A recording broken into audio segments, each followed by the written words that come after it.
Nagpadayon ng Cebu City Comelec sa pagpanghatag og honorarium sa mga miserbisyo sa eleksyon. Gihulagway hinuon sa election official nga wa sila'y nasugatang problema sa pagpangapod-apod niini. Ani ang report. Medyo taas-taas ang linya sa mga may claim sa ilang honorarium nga nagserbisyo sa nakalabang eleksyon sa Dakbayan sa Sugbo. Matod ni Marilu Paredes, ang election officer sa Cebu City South District nga mokapin sa usa ka libo ka mga electoral board support staff ang mikubra sa ilang honorarium karong adlaw lang.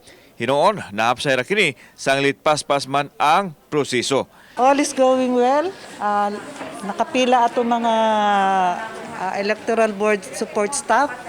Kay numbering 1,500 ato expected na mo claim sa ilang honorarium karong adlaw.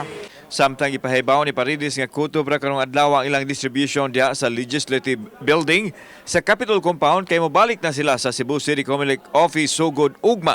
Samtang aduna pay lugway sa sunod semana ang kadtong wa pa makakuha sa ilang honorarium.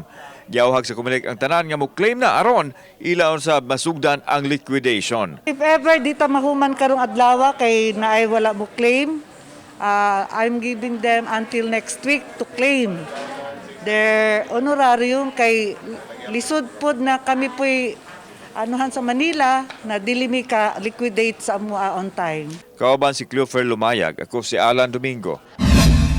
Balitag, Bisdak.